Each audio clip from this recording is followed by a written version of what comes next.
All right, today I'm going to take you through a brief tutorial of the Gecko K1000 Smart Touchpad on our Wellis City Line, Peak Line hot tubs, City Line hot tubs, Peak Line hot tubs, and swim spas as well. So let's go ahead and get started. So to fire it up, you just press this button here for just a second. The Wellis logo appears. Move one to the other and you are ready to go. So it's a very simple LCD touchscreen, so you can toggle on the left and the right, up and down. All right, this is your main screen here, so it's going to have your pumps. If you have a 2-pump hot tub, there will be 2 here rather than 3, and then this is your circulation pump. Notice it also will show you that the spa is connected to the Wi-Fi as well. So to operate, really simple. Your 3 pumps are here. There's pump 1. The second button is pump 2.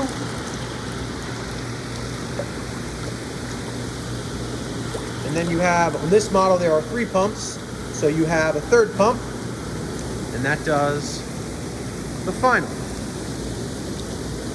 jets. Okay, to turn it off, real simple, just press it one more time. And as you can see, within a few seconds, the tub goes back to calm. All right, so those are operating the 3 pumps. Now this here, this is your circulation pump. This will turn on periodically throughout the day to help with filtration of the water in the tub. You also can manually activate it by clicking it, and when you do manually activate it, you can often see some bubbles appear in the center of the tub. That lets you know that it's working, it's circulating the water. In some tub models, or on some tub models, this will also control your fountain jets or your waterfalls, so you have to have that operating in order to operate the jets or the waterfall. I'll speak more on that in another video as far as operating these various knobs and diverter valves that are on the tub. So more on that in another video. So more about this touchpad to operate the LED light. It's simple right there in the middle. Now, no matter what color you have it on, it is always yellow, so it does not switch colors with the LEDs. So now this tub is equipped with a really cool accessory. It has the Hollywood lighting pack, which means it has the regular LEDs that every hot tub has along the sides, but it also has LEDs within each jet. So it has a really, really cool look. And this is on the setting where it cycles through every color. So you can see it change there to green to blue.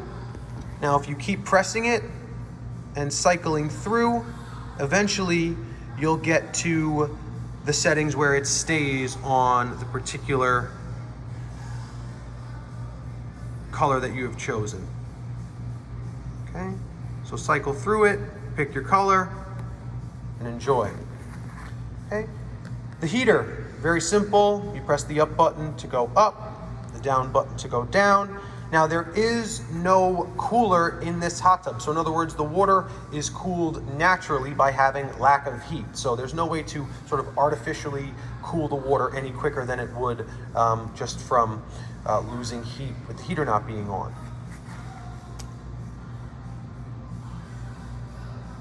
So there you go, clicking it up a few degrees.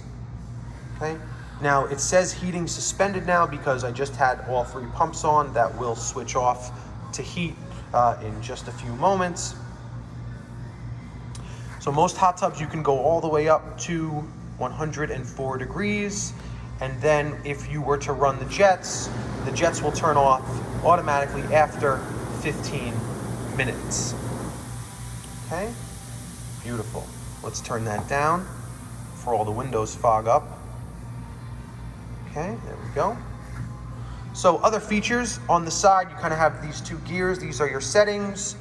Here is your water care menu.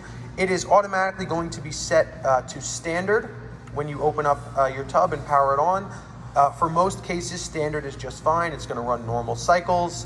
Away from home is also a good setting if you know you're going to be away for a period of time, like say a week or 2 weeks, or you know you're not going to be using the tub. Away from home is going to run it on its lowest power cycle, and the tub will still turn on if the water temperature does drop 20 degrees below your set point. So there is a safety mechanism in there. Energy saving, super energy and weekender, essentially change how often the tub turns on and runs a cycle, running it during less time of the day or less amounts of time during the day on these different settings. Okay, so let's go back. Maintenance.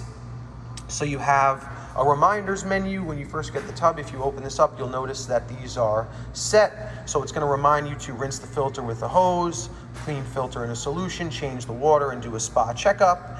And it doesn't automatically check the water. This is sort of just a way to remind you. When you do this, you can just hit confirm, and then it goes back to its original time frame. So the rinse filter about every 30 days or so. Okay, so that's a nice way to help with water care. Date and time, pretty self-explanatory. Okay, the keypad, you can change the temperature units.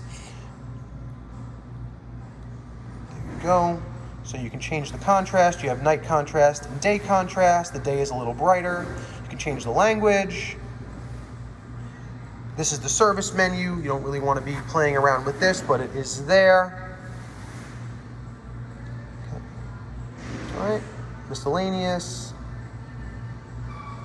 Okay, and there's the specs. Okay. And you can toggle through all of these with the side scroller. Okay, so going back right here, this is a neat little feature. This is the inverter, so it'll switch around the orientation. So if you're inside the tub, it's easy to operate. Obviously, you don't want to be doing it upside down, so that's right there. Okay, day and night contrast, as I said, is right there, and this is going to put it into sleep mode. So sort of just like your computer, you have sleep mode on there as well. Okay, all right, and that is your brief tutorial on the Gecko K1000 SmartTouch. Pretty easy to use. All right, everyone, happy hot tubbing.